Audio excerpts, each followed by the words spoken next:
Você já extraiu mel de abelha? Sabe da importância dele? Vamos ver no vídeo. Na 20ª Semana Nacional da Ciência e Tecnologia, no CDSA, em evento realizado, foi exposto o mel que é produzido no Cariri, uma rica cultura que também faz parte da diversidade da Caatinga.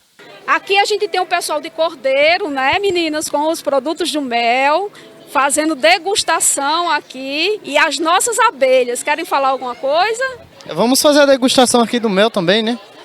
Participar aqui da exposição e experimentar, claro, os produtos que estão expostos.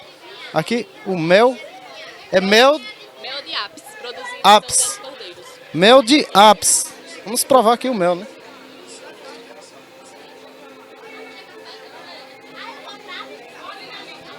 Maravilhoso mel.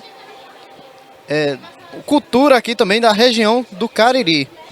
Hoje nós estamos aqui representando a Associação de São José dos Cordeiros, a Associação de Apicultores e Meliponicultores. Então hoje estamos aqui com esses produtos para mostrar que no nosso Cariri temos mel, temos capacidade para produção.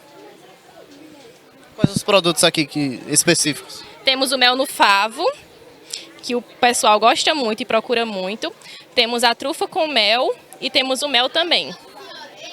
O mel puro do caso aqui, né? É mel de... Mel de Apis, mel que o povo conhece como italiana aqui, mas é Apis mellifera.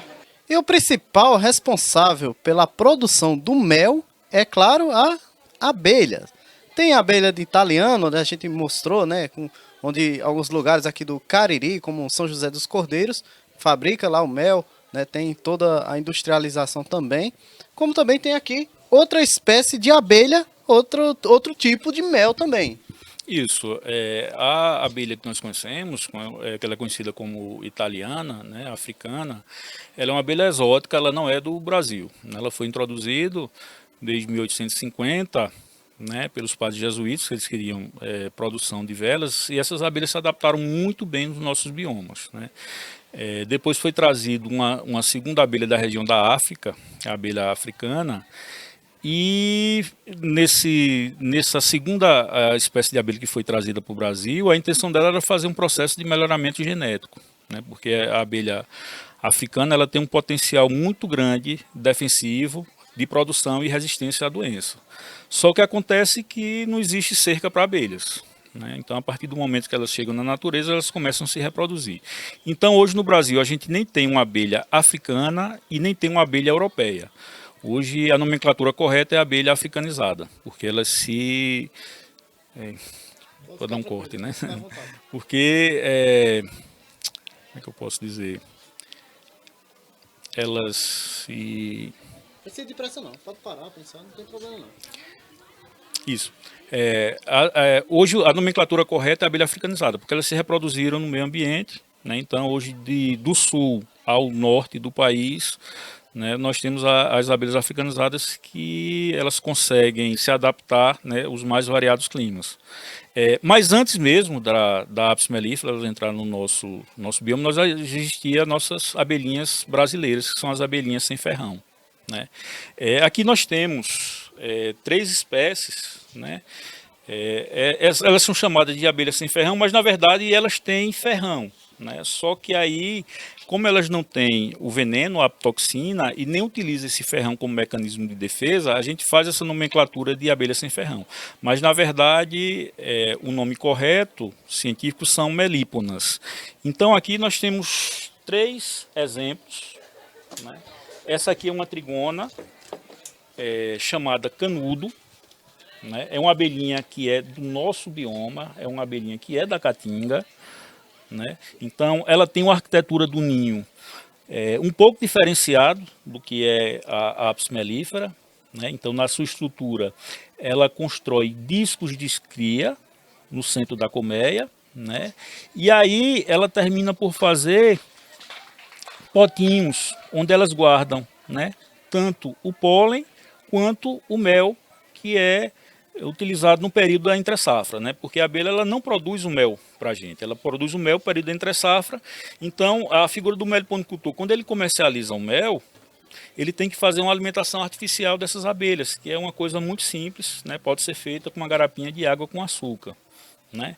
Essa é uma espécie trigona, né? E aqui a gente tem uma espécie que a gente denomina melípona. Essa espécie aqui é a manduri, né? E aqui ao centro a gente pode observar a rainha, né? Ela está ao centro, né? Então, a rainha, nessa espécie, 20% da colmeia, a gente tem... deixa eu falar. As melíponas, ela tem uma casta além do que as trigonas e do que das apis melíferas, que é a casta das princesas. Então, uma colmeia de melípona, a gente vai ter 20%, né, de abelhinhas que são operárias, que têm o potencial genético para se tornar rainhas, né?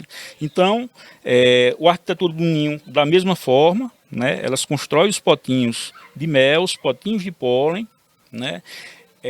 Do grande diferencial é o potencial medicinal do mel das melíponas, né? Questão de preço, né, de valor. Como ela produz em menor quantidade, um litro de mel de melípona pode chegar a ser vendido por R$200, R$250, né, dependendo da espécie. Enquanto esse mel que nós temos aqui, que é de abelha africanizada, a gente está comercializando a R$40 o litro, né?